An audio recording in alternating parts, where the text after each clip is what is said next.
نہ جانے مسائل تو علماء سے پوچھے، یہ حکم مبین ہے ہم کو رب سے ملا ہے، چلو پوچھ کیسے جیے زندگی کو، چلو پوچھ لے کس میں رب کی رضا ہے، رب کی رضا ہے۔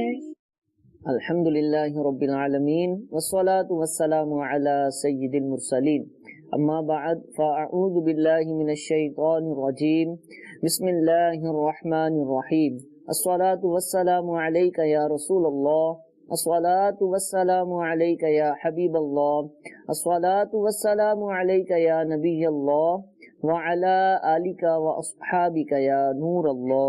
پیارے اور محترم اسلامی بھائیوں، دارالافتاء اہل سنت سلسلے کے ساتھ حاضر ہیں۔ درود پاک کی فضیلت سنتے ہیں۔ شیخ طریقت امیر اہل سنت دامت برکاتہ العالیہ ضیاء درود و سلام اس کے صفحہ نمبر 4 پر حدیث پاک نقل فرماتے ہیں، بے شک جبرائیل علیہ السلام نے مجھے بشارت دی، جو آپ صلی اللہ تعالی علیہ وسلم پر درود پاک پڑھتا ہے اللہ عز و جل اس پر رحمت بھیجتا ہے، اور جو آپ صلی اللہ تعالی علیہ وسلم پر سلام پڑھتا ہے اللہ عز و جل اس پر سلامتی بھیجتا ہے۔ صلو علی الحبیب صلی اللہ تعالی علی محمد صلی اللہ تعالی علیہ وسلم۔ پہلی کال سلسلے میں شامل کرتے ہیں۔ جی میرا نام ارشد ہے، میرا مفتی صاحب کی بارگاہ میں یہ سوال ہے کہ میری پرچون کی دکان ہے کھڑیانے کی، میں جو سودا بیچتا ہوں اور شہر سے لاتا ہوں 5 روپے کا یا 6 روپے کا، 10 روپے کی چیز ہوتی ہے وہ بیچ دیتا ہوں۔ لوگ کہتے ہیں کہ یہ جھوٹ ہے، یہ جھوٹ ہو گیا، یہ جھوٹ بول کر سودا بیچا جاتا ہے اس طرح۔ اور دوسرا سوال یہ ہے کہ اگر کوئی مجھے پیسے دیتا ہے کہ فلاں چیز مجھے دے دو، میرے پاس نہیں ہوتی تو وہ میں بازار سے لا کر دیتا ہوں، کیا وہ مجھے اسی قیمت پر دینی پڑے گی جو وہاں سے ملتی ہے، یا اس پر منافع لے سکتا ہوں؟ اگر لے سکتا ہوں تو کتنا لے سکتا ہوں؟ انہوں نے کہا کہ میری پرچون کی دکان ہے، کوئی چیز یہ خرید کر لے کر آتے ہیں، وہ 5 روپے کی چیز ہے یہ 10 روپے کی بیچتے ہیں، کہتے ہیں 10 روپے کی چیز ہے یہ 15 روپے میں بیچتے ہیں۔ دیکھیں اس بات کی تو کسی بھی شخص کو اجازت ہے کہ جو چیز اس کے پاس موجود ہے چاہے اس نے کتنے میں ہی خریدی ہو، ٹھیک ہے، چاہے اس کو بغیر پیسوں کے کہیں تحفے میں ہی مل گئی ہو، اب جب وہ بیچنا چاہتا ہے تو اس کی مرضی ہے جتنے میں چاہے وہ بیچ سکتا ہے، اس کی تو شرعی طور پر اجازت ہے۔ مگر بعض اوقات ہوتا یہ ہے کہ جو پرچون والا ہے یا جتنے بھی دکاندار ہیں جو اپنی اشیاء فروخت کرتے ہیں، بازار سے مارکیٹ سے خریدتے ہیں پھر فروخت کرتے ہیں، اگر تو یہ کہتے ہیں کہ بھائی یہ چیز میں نے آپ کو 15 روپے کی بیچنی ہے، سامنے والا کم کرنے کا کہتا ہے، یہ جھوٹ نہیں بولتے، 5 روپے کی لے کر آئے تھے 15 روپے کی بیچ رہے ہیں، جھوٹ نہیں بولتے، یہ کہتے ہیں نہیں ہم آپ کو 15 کی ہی دے سکتے ہیں، اس سے کم میں ہم آپ کو نہیں دے سکتے، اس کی شرعی طور پر اجازت ہے۔ ٹھیک ہے، مگر ہوتا ایسا نہیں ہے، ہوتا یوں ہے کہ 5 روپے کی چیز لے کر آئے ہیں یا 500 روپے کی چیز لے کر آئے ہیں، اب جب گاہک کہتا ہے، جب یہ 500 کی لے کر آئے ہیں اور یہ کہتے ہیں ہم نے 700 کی دینی ہے، گاہک کہتا ہے کہ فلان جگہ سے تو 600 کی مل رہی ہے، بعض اوقات گاہک بھی جھوٹ بول رہا ہوتا ہے، وہ کہیں سے پتہ کر کے نہیں آیا ہوتا، وہ چیز کے پیسے کم کروانے کے لیے اس طرح کی گفتگو کرتا ہے، اس کا ایسے جھوٹ بولنا وہ بھی ناجائز ہے۔ ٹھیک ہے، تو یہ کہتا ہے کہ مجھے یہ پڑی ہی 700 روپے کی ہے، آپ سے تو میں نفع لے ہی نہیں رہا، یا مجھے یہ 690 کی پڑی ہے، میں آپ سے صرف 10 روپے نفع لے رہا ہوں، تو یہ اگر سچ ہے تو ٹھیک ہے، مگر عمومی طور پر سچ نہیں ہوتا۔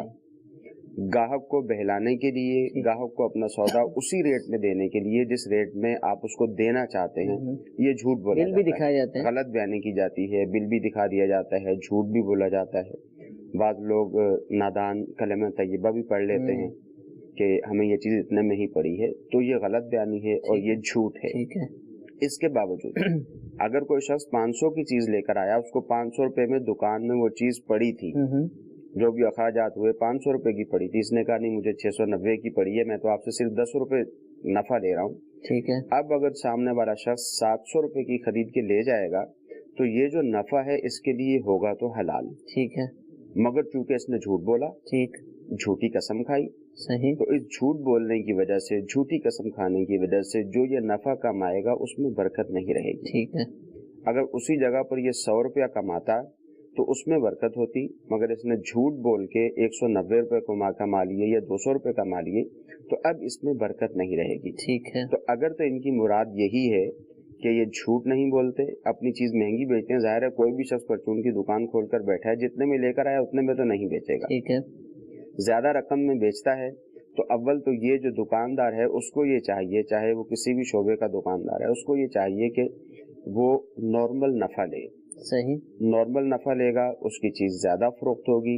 जब उसकी चीज ज्यादा फरोख्त होगी तो उसका नफा उसी जगह पर आकर बैठ जाएगा। तो इस बात का भी ख्याल रखना चाहिए। हम जैसे किसी की परचून की दुकान है, वो चाहता है कि जब मैं कपड़ा लेने के लिए जाऊं तो मुझे नॉर्मल रेट में मिलना चाहिए, जब मैं फ्रूट लेने के लिए जाऊं तो मुझे नॉर्मल रेट में मिलना चाहिए, जब सब्जी लेने के लिए जाऊं तो नॉर्मल रेट में मिलनी चाहिए। मगर जब इसके पास कोई शख्स चीज खरीदने के लिए आता है तो ये बहुत ज्यादा मार्केट वैल्यू से महंगी करके बेचता है। जैसे गांव देहातों में लोग बैठे हुए होते हैं, ये किसी जगह पर अकेला ही कोई शख्स बैठा होता है दुकानदार, अब वो अपनी मर्जी करता है, तो ये तरीकाकार भी नहीं होना चाहिए। ठीक है।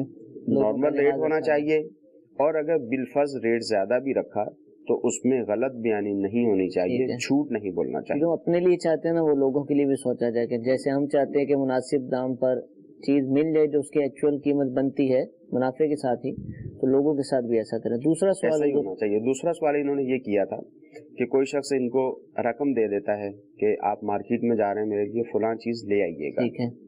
अब बाज़ औक़ात तो ऐसा होता है कि बाज़ लोगों के मुतालिक मालूम होता है कि इनका काम ही यही है, ये मार्केट में जाते हैं और मार्केट में जाकर 100 रुपए की चीज लेकर आते हैं और आकर 110 रुपए की देते हैं। बाज़ औक़ात तो काम ही यही होता है, सब लोगों को पता होता है, उसको भी पता है कि ये नफा रख के मुझे लाकर देगा।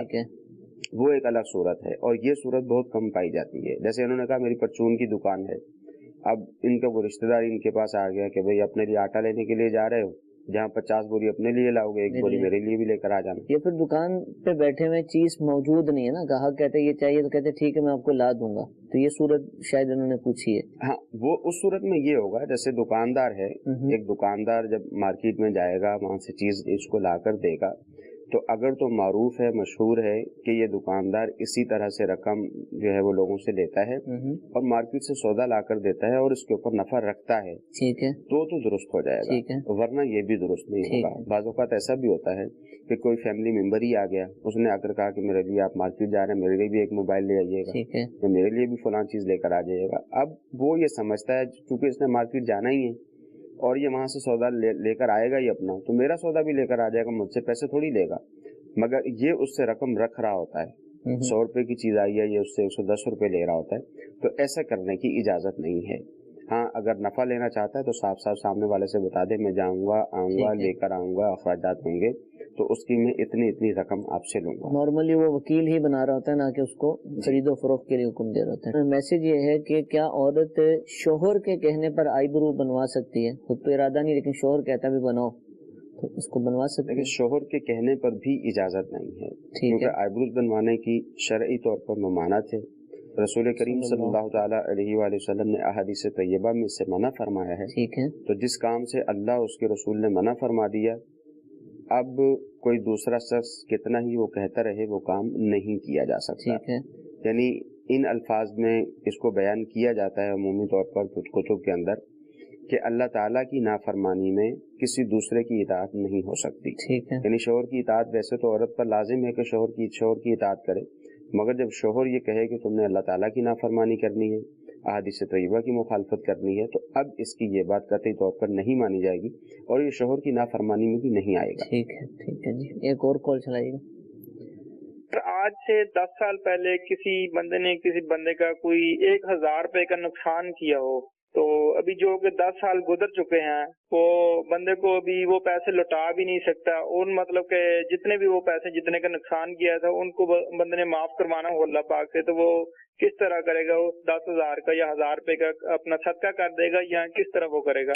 शायद राब्ता नहीं हो पा रहा या फिर सामने नहीं आना चाहता। देखिए, हो सकती है। जो अव्वलीन सूरत है वो तो यही है कि जिस शख्स का नुकसान किया था, मिसाल के तौर पर पैसे उसका 1000 रुपए चोरी कर लिया, अव्वलन तो शरीयत का जो हुक्म है वो यही है कि उसी के पास जाए, अगर वो मौजूद है और ये उसको जानता भी है, उस तक पहुंच भी सकता है, रसाई भी है किसी भी तरह से, अव्वलन यही हुक्म है कि उसी से ये माफ करवाएगा, ठीक है, बल्कि अव्वलन तो अगर ताकत है, इस्तिताअत है देने की तो उसको दे दे, ठीक है, और अगर नहीं दे सकता तो उसको जाकर बताए कि मैंने यूं आपको नुकसान पहुंचाया था, अब देने की इस्तिताअत नहीं है, आप माफ फरमा दें।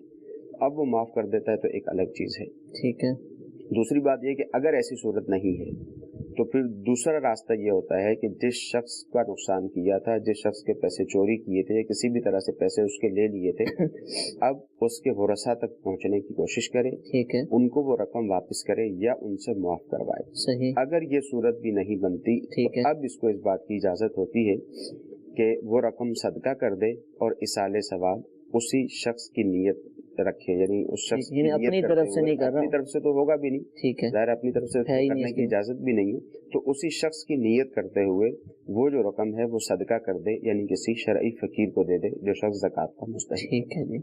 अच्छा, सवाल ये है कि क्या वालिदा को ज़कात दे सकते हैं जो साथ ही रहती हो, या ना भी रहती हो तो तब भी क्या दिया जा सकती है? वालिदा को ज़कात नहीं दे सकते। अच्छा, उसूल है कि बेटा या बेटी हम्म, अपने वालिदैन को ज़कात नहीं दे सकते, ठीक है, ना दादा दादी को दे सकते हैं, ना नाना नानी को दे सकते हैं, ऊपर तक जितने भी रिश्ते होंगे इनको ज़कात नहीं दे सकते। ठीक है, इसी तरह माँ बाप अपने बेटे और बेटी को ज़कात नहीं दे सकते, पोते पोती को, नवासे नवासी को ज़कात नहीं दे ठीक सकते, यूं नीचे तक किसी को भी ज़कात नहीं दे सकते, ठीक है, चाहे साथ रहते हों चाहे साथ न रहते हों। साथ रहने का सवाल उमूमी तौर पर इस वजह से होता है कि लोग ये समझते हैं कि जब ज़कात सामने वाले को दे दी, उसने ज़कात की रकम ले ली, अब वो ज़कात की रकम इस्तेमाल करेगा तो जिसने दी थी उसके ऊपर भी इस्तेमाल हो जाएगी।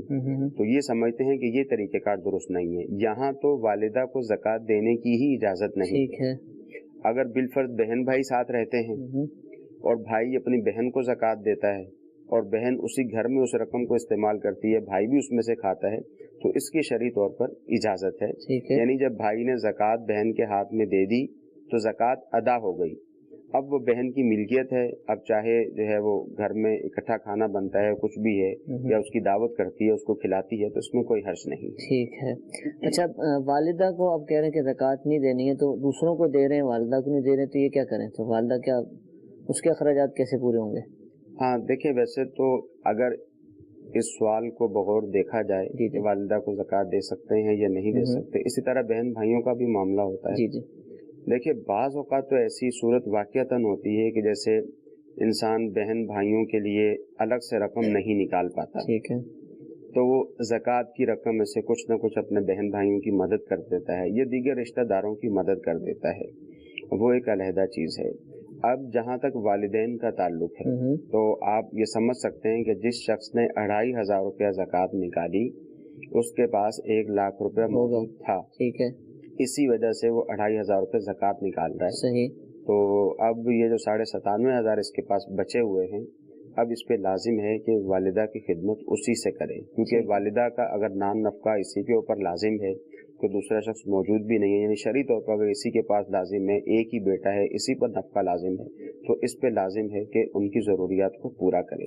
और अगर ऐसी सूरत नहीं भी है, दीगर बेटे भी मौजूद हैं, अगरचे लाजिम नहीं है, सब मिलजुल कर कुछ करते हैं, तो ये तर्ज अमल नहीं होना चाहिए कि वालिदैन के लिए हम इस बात का इंतज़ार करें कि ज़कात निकलेगी तो हम वालिदैन को देंगे या ज़कात की रकम से वालिदैन को देंगे, ऐसा नहीं होना चाहिए। वालिदैन बच्चों की शादियां हो जाती हैं, शादियां होने के बाद अब वो कहते हैं कि हमारे अपने अखराजात पूरे नहीं होते, तो अपने अखराजात की इब्तिदा वालिदैन से करनी चाहिए। जब अपने अखराजात की इब्तिदा वालिदैन से करेगा जो वालिदैन ज़रूरतमंद हैं, तो फिर ये जुमला कभी भी नहीं कहेगा कि मेरे तो बजट में वालिदैन के अखराजात को शामिल रखें। ये तो बिल्कुल ही अजीबो गरीब किस्म की सूरत हाल है कि वालिदैन अपने बच्चों के अखराजात करते आते हैं, अब बच्चा कहता है कि मेरे अपने ही अखराजात पूरे नहीं हो रहे, इसका मतलब है इसने अपने आप से अपने वालिदैन को निकाल दिया, तो बहुत तअज्जुब की बात है और अजीबो गरीब किस्म की बात है। ऐसा नहीं होना चाहिए। बेटे को ये चाहिए कि वो अपने अखराजात की इब्तिदा में अपने वालिदैन को रखे। अगर वालिदैन ज़रूरतमंद हैं, बाज़ औक़ात ऐसा होता है कि एक बेटा कमज़ोर होता है, दूसरे के पास वालिदैन रह रहे हैं, उनकी ज़रूरियात पूरी हो रही हैं, तो कोई प्रॉब्लम नहीं है।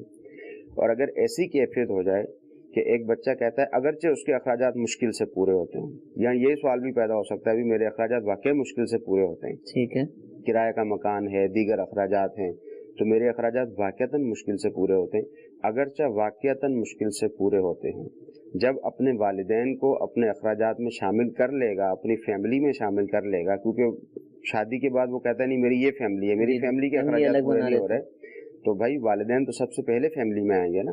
तो वालिदैन सबसे पहले फैमिली में हैं। जब वालिदैन फैमिली में आ जाएंगे तो ये जुमला कोई भी बेटा नहीं कहेगा कि मेरे तो अपने अखराजात पूरे नहीं हो रहे, क्योंकि फिर वो वालिदैन भी उसी में आ जाएंगे, उसकी जो दूसरी फैमिली है वो भी उसी में आ जाएगी। ठीक है, तो इस बात का लिहाज रखना चाहिए। ठीक है। तो दूसरा सवाल ये पूछ रहे हैं मैसेज में कि नाफरमान बच्चा है और अपनी मर्जी से भूखा रह रहा है, तो क्या वालिदैन पर कोई गुनाह होगा? जैसे खाना नहीं खा रहा है, तो हालांकि वालिदैन ऐसा नहीं चाहते, खिलाना चाहते हैं लेकिन नहीं खाता, वो अपनी मर्जी से भूखा रहता है, क्या गुनाहगार हैं वालिदैन? देखिए बच्चा समझदार है, नाबालिग इन्होंने कहा, ये वजाहत नहीं है, नाफरमान का लफ्ज। देखिए ना, छोटा हो बच्चा या बड़ा हो, अब बाज़ औक़ात ऐसी कैफियत हो जाती है कि बच्चा किसी बात पर नाराजगी का इजहार करता है और वो खाना नहीं खाता। अगर उसकी ऐसी कैफियत हो जाएगी कि खाना ना खाने की बिना पर वो मर जाएगा, तो अब तो खुद उस पर भी लाजिम और जरूरी हो जाता है, बल्कि फर्ज हो जाता है कि वो कोई चीज खाए। ठीक है। अब अगर वो नहीं खा रहा तो जिसको इस बात की कुदरत है, इस्तिताअत है कि उसको खिला सकता है, अब इस पर लाजिम होगा कि उसको खिलाए। ये नहीं खिलाएगा तो ये भी गुनाहगार होगा। और ये जो सूरत मैंने बयान की है ये बहुत दूर जाकर आती है, आमतौर पर ऐसा नहीं होता। बच्चे ने एक वक्त खाना नहीं खाया या 2 वक्त खाना नहीं खाया, नाराजगी थी, नाराजगी खत्म हो जाती है और फिर ये मामला खत्म हो जाता है। ठीक है जी, एक मजीद कॉल चला दीजिएगा। सुन्नत में मेरा सवाल है कि जिस तरह मन 4 रकातों वाली नमाज होती है तो जमात खड़ी हो रही है, तो चौथी रकत के अंदर अगर मुक्तदी रलता है तो 3 रकातें कैसे पड़ेगा? दूसरा ये कि अगर मगरिब की तीसरी रकत में रलता है तो 2 रकातें किस तरह अदा करेगा? इसके बारे में जवाब दें। जी देखिए उसूल ये है, जो मसबूक है जिसकी 1, 2 या 3 रकअतें रहेगी या 4 रकअतें ही रहेगी, उसूल ये है कि जब अपनी नमाज पढ़ने के लिए खड़ा होगा तो किराअत के एतबार से ये समझेगा कि ये मेरी पहली रकअत है। जैसे तो इन्होंने कहा, खुद पढ़नी है। जैसे इन्होंने कहा कि चौथी रकअत उसने इमाम के साथ पढ़ी, ठीक है, अब 3 रकअतें उसकी बाकी है, ठीक। तो अब किराअत के एतबार से ये इसकी पहली रकअत है, यानी सना से इब्तिदा करेगा, सूरतुल फातिहा पढ़ेगा, फिर सूरत मिलाएगा और यूं ये अपनी ये वाली रकअत पूरी करेगा। ठीक है। और चूंकि तशहुद के एतबार से जो है वो इमाम के साथ इसकी दूसरी रकअत होगी, तो अब जब पहली रकअत कंप्लीट कर लेगा तो अब बैठकर ये तशहुद पढ़ेगा। ठीक है। फिर जब तीसरी रकअत पढ़ने के लिए खड़ा होगा तो गोया कि ये इसकी दूसरी रकअत है, इस एतबार से इसमें भी ये किरात करेगा मुकम्मल, यानी सूरह फातिहा से शुरू करेगा, 3 हो गई हैं, लेकिन सूरत मिलाएगा। ठीक है, ठीक है। तो अब जब ये आखिरी रकअत पढ़ेगा तो आखिरी रकअत में इसको इख्तियार है, चाहे सूरह फातिहा पढ़े चाहे उतनी देर खामोश न रहे। ठीक है। तो तरीक़ाकार ये है, यानी एक उसूल है, उसको अगर याद रखा जाए तो परेशानी नहीं होती। और उसूल मैंने बयान किया कि किराअत के एतबार से ये इसकी पहली रकअत शुमार होगी जब ये इमाम के सलाम फेरने के बाद खड़ा होगा, और तशहुद के एतबार से जितनी रकात पढ़ चुका है वो भी शामिल हो जाएंगी। ठीक है। 1 रकत पढ़ चुका था तो अपनी 1 रकत पढ़ने के बाद बैठेगा, क्योंकि 2 रकत के बाद कादा किया जाता है। 1 रकत पहले हो गई, 1 इसने अपनी पढ़ी, अब इसने कादा कर लिया। और किरात के एतबार से चूंकि ये इसकी पहली रकत शुमार होगी, इसलिए ये अपनी पहली रकत में भी मुकम्मल किरात करेगा, अगरचा उस एतबार से इसकी दूसरी रकत है, फिर दूसरी रकत में भी मुकम्मल किरात करेगा, अगरचा इसकी पहली रकत मिलाई जाए तो अब इसकी तीसरी रकत है। आमतौर पे तीसरी रकत में किरात नहीं होती। ठीक है। तो किरात के एतबार से ये इब्तिदान समझेगा और यूं अपनी नमाज को कंप्लीट करेगा, चाहे मगरिब की नमाज हो, चाहे ज़ोहर की नमाज हो, चाहे असर की नमाज। ठीक है जी, जज़ाकल्लाह। एक और कॉल चला दीजिए। मेरा नाम मोहम्मद नाफर है, फैसलाबाद से कर रहा हूँ।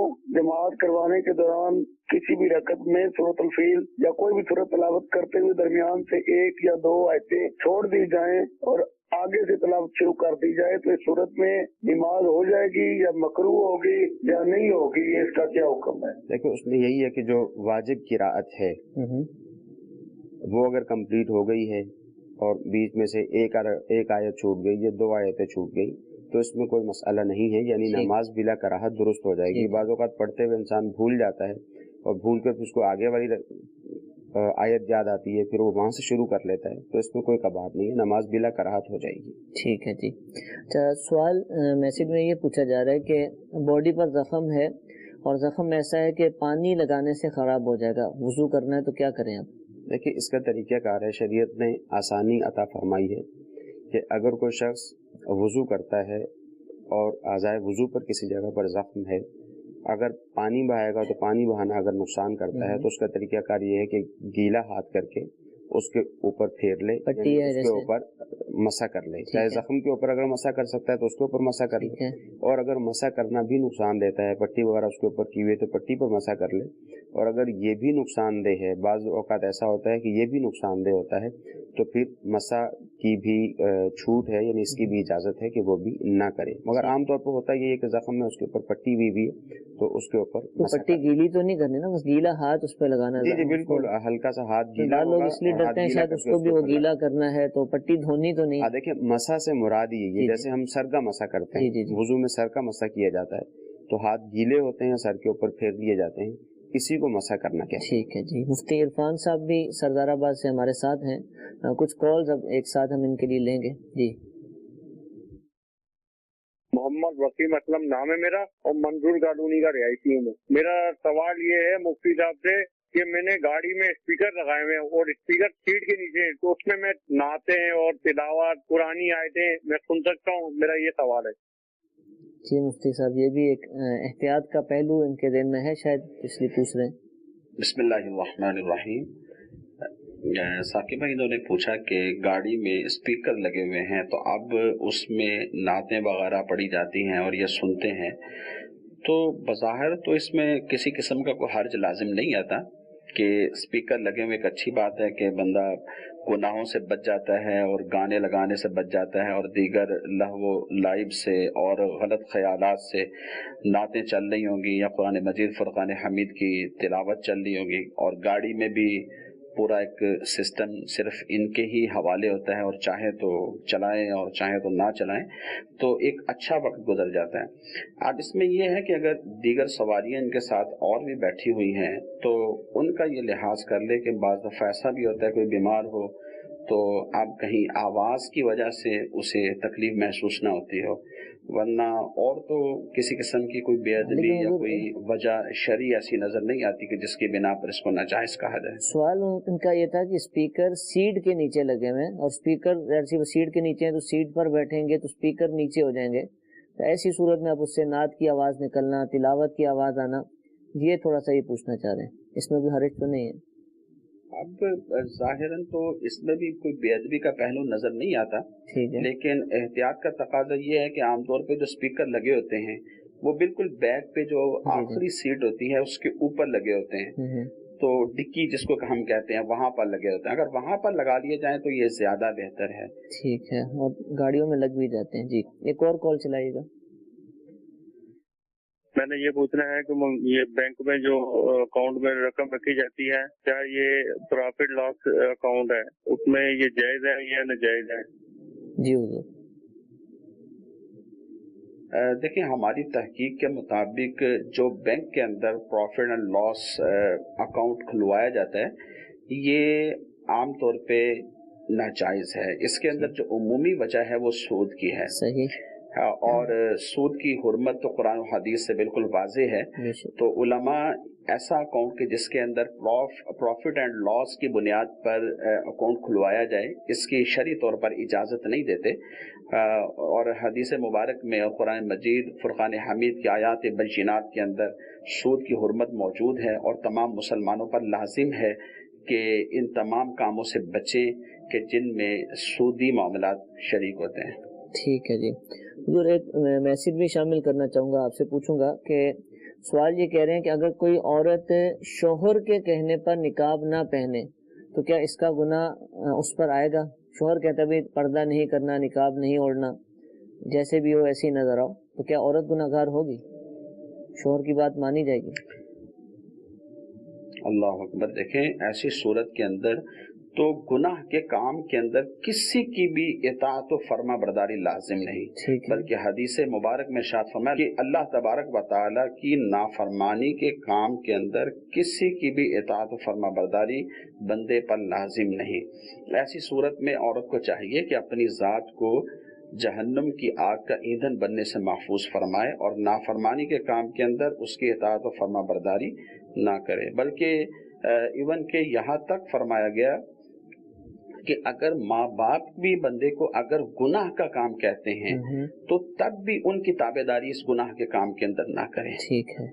तो इसे चाहिए कि ऐसे मामले के अंदर शोहर की बात न माने, बल्कि शोहर को यहाँ पर खौफे खुदा करना चाहिए और तकवा परहेजगारी से काम लेना चाहिए और अपनी बीवी को, जो कि खुद पर्दा करना चाहती है और शरीयत मुतहरा के बताए हुए तरीक़ाकार के मुताबिक अपनी ज़िंदगी को बसर करना चाहती है, इसको और क्या चाहिए। फी ज़माना जिस तरह का दौर चल रहा है, जिस तरह के मामलात हैं, इसे और क्या चाहिए कि बीवी खुद से पर्दा करना चाहती है और गैर महारम की नज़रों से अपनी जात को बचाना चाहती है, बल्कि गोया कि इसकी खुद इज्जत की हिफाजत कर रही।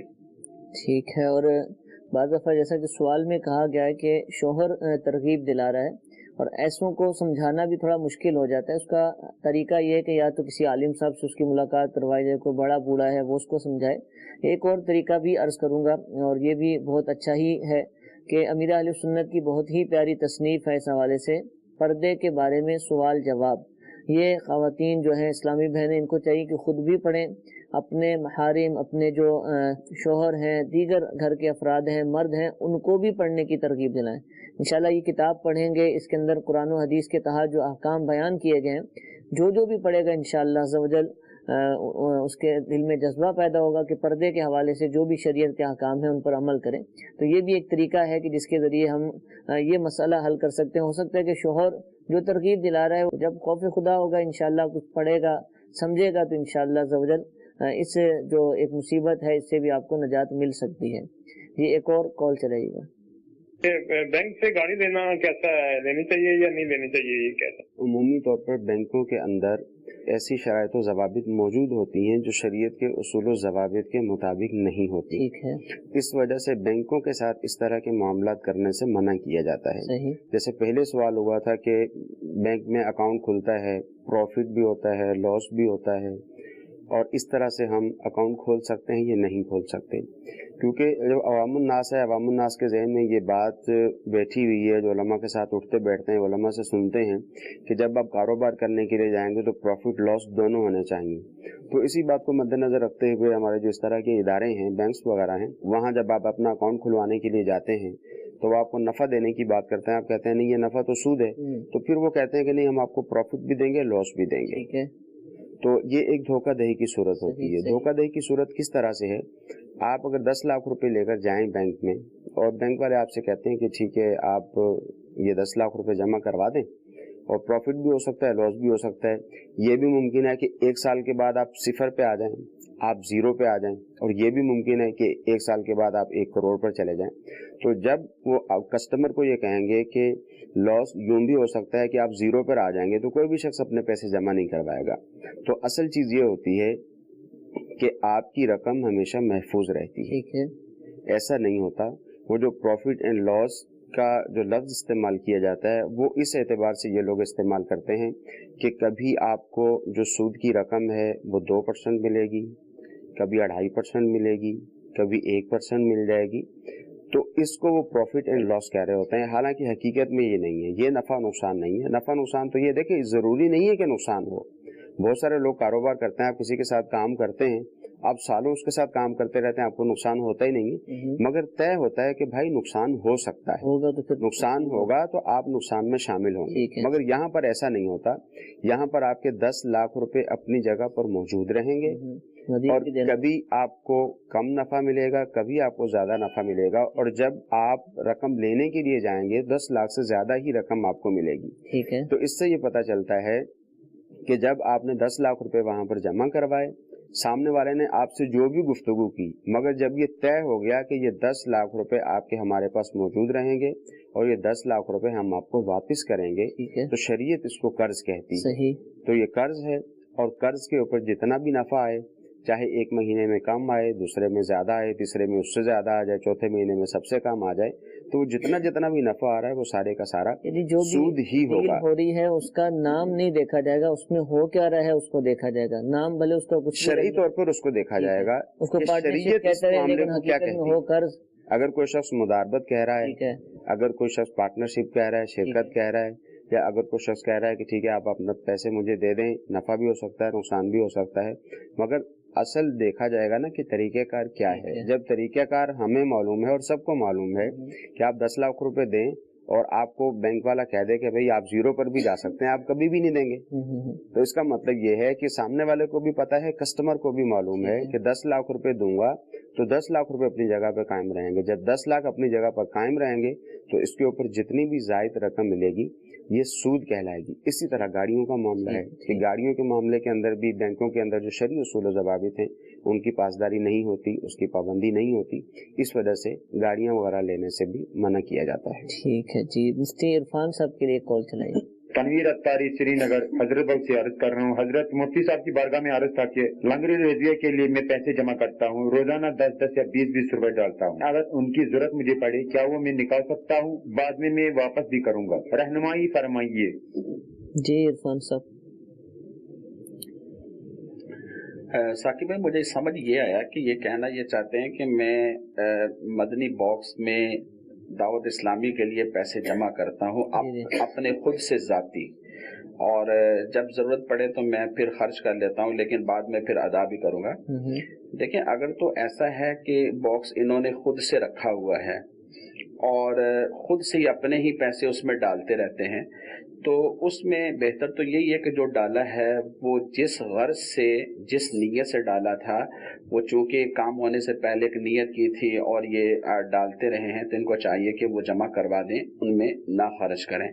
लेकिन चूंकि अभी खुद इन्हीं की मिल्कियत में है, खुद इन्हीं के पास हैं और इन्होंने जमा नहीं करवाया और पैसे भी इनके अपने जाती हैं, कोई और पैसा किसी का नहीं है, तो इस सूरत के अंदर चूंकि मालिक यही है, मिल्कियत में भी इनके ही है, देने से पहले अगर ये उसमें से खर्च कर लेते हैं और बाद में दे देते हैं तो ठीक है, इसमें भी शरई तौर पर कोई कबाहत नहीं है। ठीक है, ठीक। हाँ, अगर दीगर और लोगों के भी पैसे इसमें शामिल हैं, यानी घर के दीगर अफराद भी डालते रहते हैं या कोई मेहमान आया वो भी डालता रहता है, तो अब ऐसी सूरत के अंदर बहुत सारे पैसे जमा होते हैं, तो अब ये चाहते हैं कि मैं ज़रूरत पड़ने पर अपनी ज़ात पर खर्च कर लूँ, तो शरीयत फिर इसकी इजाज़त इन्हें नहीं देती। ठीक है जी, एक और कॉल चलाइएगा। वो पूछना था, कब्र पे दफनाने के बाद जो आज़ान देते हैं क्या वो जायज है? कब्र में चिटाई बिछाते हैं, ऊपर काटन बिछा के मैयत को लिटाते हैं, ये तरीका क्या सही है? दूसरा, किसी आलम को बुरा भला कहना ये जायज बात है? जी, 3 सवाल इन्होंने पूछे हैं। एक तो अजान का पूछा। जी बिल्कुल, 3 सवाल इन्होंने पूछे हैं। एक कब्र पर अजान, जी जी, और दूसरा कब्र के अंदर जब मैयत को दाखिल करते हैं तो नीचे को चटाई वगैरह बिछाना, जी जी, और तीसरे नंबर पर किसी आलिम को बुरा कहना। देखिए, जो इनका सबसे पहला सवाल है कि कब्र पर अजान देना कैसा है, उलमा इसके बारे में अपनी किताबों में इरशाद फरमाते हैं कि ये एक जायज़ और मुस्तहसन अमल है, एक अच्छा अमल है। और फिर ये एक जायज़ अमल क्यों है, देखें उसकी वजूहात में से एक वजह ये इरशाद फरमाई कि हदीस मुबारक के अंदर ये बात मौजूद है कि जब बंदा कब्र में उतारा जाता है और लोग वापस होते हैं, मुनकर नकीरैन उसके पास आ जाते हैं, उसके 3 सवालात पूछते हैं जो मशहूर सवाल हैं। तेरा रब कौन है? नबी पाक सल्लल्लाहु अलैहि वसल्लम की जलवतगरी होती है और आपका चेहरा मुबारक दिखाया जाता है, पूछा जाता है कि इनके बारे में तू दुनिया में क्या कहा करता था। और तीसरा ये कि तेरा दीन क्या है, तेरा मजहब क्या है। और फिर इसके बारे में उलमा फरमाते हैं कि जब मुनकर नकीरैन सवालात करते हैं तो बंदा उनके जवाबात देता है, अगर तो सही जवाबात देने पर कादिर हो जाता है तो कामरानी, कामयाबी उसका मुकद्दर बन जाती है, माशाअल्लाह। और अगर वो दुरुस्त जवाबात ना दे सके तो नाकामी और नामुरादी उसका मुकद्दर होती है। अब दूसरी तरफ होता ये है کہ شیطان بھی قبر کے اندر بندے کو بہکانے کے لیے آپ پہنچتا ہے. اور جب اس سے پوچھا جا رہا ہوتا ہے کہ بتا من ربو کا، تیرا رب کون ہے، تو وہاں پر حدیث یہ کہتی ہے کہ وہ اپنی طرف اشارہ کر کے کہہ رہا ہوتا ہے، گویا کہ یہ ظاہر کرتا ہے کہ میں تیرا رب ہوں. تو اس پر حضور صلی اللہ علیہ وسلم نے ارشاد فرمایا کہ اس کے لیے اس وقت ثابت قدمی کے لیے دعا کیا کرو. اب یہ بھی بات موجود ہے کہ منکر نکیرین سوالات کرتے ہیں اور دعا کا بھی کہا گیا کیونکہ شیطان بہکاتا ہے. تو ایسی صورت میں علماء یہ فرماتے ہیں کہ جب اذان قبر کے پاس کھڑے ہو کر دی جاتی ہے تو چونکہ اس کے اندر توحید الہی کا ذکر ہے تو اس سے بندہ ثابت قدم رہتا ہے اور مانوس ہوتا ہے. اور جب چونکہ حدیث میں یہ بات موجود ہے کہ شیطان اس وقت بھاگتا ہے گھس مارتے ہوئے جب اذان مؤذن دیتا ہے، اور جب ہم وہاں پر اذان دیں گے اور شیطان ادھر بہکانے کے لیے پہنچا ہوا ہے تو علماء فرماتے ہیں اذان کی آواز سے وہ بھاگ جائے گا اور بندے پر منکر نکیرین کے سوالات کا جواب دینے کے لیے آسانی ہو جائے گی. ٹھیک ہے. اور دوسری وجہ یہ ہے کہ کسی بھی امر کے ناجائز ہونے کے لیے شریعت مطہرہ سے ایک دلیل چاہیے. جب دلیل نہ ہو تو اصلاً یہ اس کے جواز پر دلیل ہوتی ہے کہ گویا کہ وہ عمل جائز ہے، اگرچہ اسے نبی پاک صلی اللہ علیہ وسلم نے اپنے زمانے میں نہ کیا ہو، اگرچہ صحابہ کرام علیہ رضوان نے اسے نہ کیا ہو، کیونکہ عدم عمل یعنی عمل کا نہ ہونا یہ کسی بھی چیز کے عدم جواز یعنی ناجائز ہونے کی دلیل نہیں ہوتا. ٹھیک ہے. اور پھر یہ ہے کہ علماء نے ایک حدیث بیان فرمائی، بہت پیاری حدیث میں یہاں ذکر کروں گا. حضرت سعد بن معاذ رضی اللہ تعالیٰ عنہ، آپ کا جب انتقال ہوا انہیں قبر میں لٹا دیا گیا، اوپر قبر ہموار کر دی گئی یعنی مٹی ڈال دی گئی. اس کے بعد سرکار دو عالم صلی اللہ علیہ وسلم کا عمل یہ تھا کہ آپ آواز میں کہنے لگے اللہ اکبر اللہ اکبر اللہ اکبر اللہ اکبر، بار بار یہ فرما رہے ہیں. صحابہ کرام علیہ رضوان نے بھی جب حضور صلی اللہ علیہ وسلم کا عمل دیکھا تو انہوں نے بھی یہی عمل کرنا شروع کر دیا. پھر اس کے بعد حضور صلی اللہ علیہ وسلم نے سبحان اللہ سبحان اللہ سبحان اللہ کہا، یا تسبیح پہلے کہی اور تکبیر بعد میں کہی، یا تکبیر جو ہے وہ پہلے کہی اور تسبیح بعد میں کہی. بہرحال یہ عمل سرکار دو عالم صلی اللہ علیہ وسلم کا اس وقت موجود تھا. بعد میں صحابہ کرام علیہ رضوان نے پوچھا یا رسول اللہ صلی اللہ علیہ وسلم آپ نے یہ عمل آج کیسا کیا، پہلے تو کبھی اس طرح کا عمل نہیں کیا. تو حضور صلی اللہ علیہ وسلم نے ارشاد فرمایا اس نیک بندے پر قبر تنگ ہونے لگی تو اللہ تبارک و تعالیٰ نے اپنی رحمت کا صدقہ کشادگی فرما دی. تو شارحین نے اس حدیث مبارک کے تحت لکھا گویا کہ حضور صلی اللہ علیہ وسلم یہ فرما رہے تھے کہ جب میں اور تم برابر اللہ اکبر یہ کہہ رہے تھے یا اللہ تبارک و تعالیٰ کی تسبیح کر رہے تھے تو اس کا صدقہ اس کی برکت سے اللہ تبارک و تعالیٰ نے ان کی قبر کو کشادہ فرما دیا. اب یہ کلمات ذرا غور کیجئے، اس میں اللہ تبارک و تعالیٰ کی تسبیح ہے اور تکبیر ہے یعنی اللہ رب العزت کی بڑائی بیان کر رہی. اب اذان میں کیا ہوتا ہے، یہ تکبیر کے کلمات 6 مرتبہ موجود ہیں اور حضور صلی اللہ علیہ وسلم نے تکبیر بار بار کہی.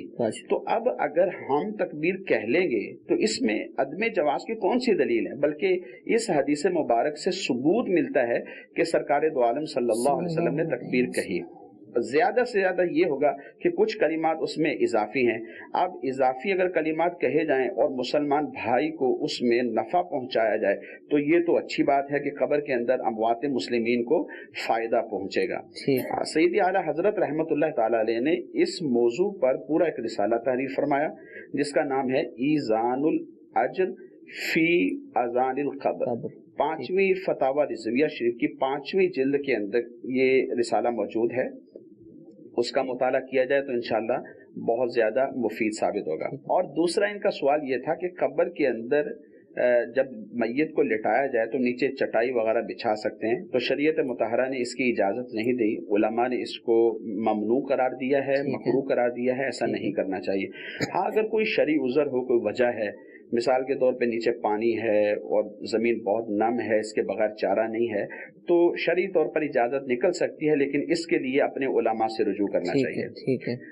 اور آخری سوال ان کا یہ تھا کہ علماء کو برا کہنا देखिए ये बहुत बुरा काम है, आलिम की तौहीन नहीं करनी चाहिए, तहकीर नहीं करनी चाहिए, ये बंदे के लिए अपना बुरी मौत का सबब बन सकती है। बल्कि उलमा ने इसके दर्जे बयान किए हैं कि आलिम की तौहीन बगैर किसी वजह के की जाए तब भी अंदेशा कुफर है कि बंदे की हलाकत जो है वो कुफर पर कहीं ऐसा ना हो कि हो जाए, या ज़ातियात की वजह से हो तब भी, और अगर किसी आलिम की तौहीन उसके इल्म की वजह से हो तो उलमा ये फरमाते हैं कि ऐसी सूरत में उसका खातिमा कुफर पर होने का खौफ है, बल्कि आलिम की तौहीन उसके इल्म की वजह से हो तो सीधा सीधा ये कुफर है।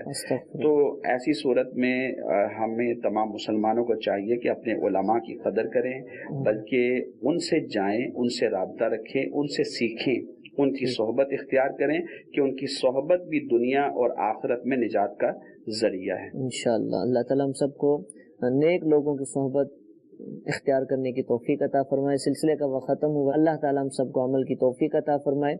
आमीन बिजाहिन नबील अमीन। सल्लु अलल हबीब सल्लल्लाहु तआला अला मुहम्मद सल्लल्लाहु तआला अलैहि वसल्लम। न जाने मसाइल तो उलमा से पूछे, ये हुक्म मुबीन हमको रब से मिला है। चलो पूछ कैसे जिए जिंदगी को, चलो पूछ ले किस में रब की रज़ा है, रब की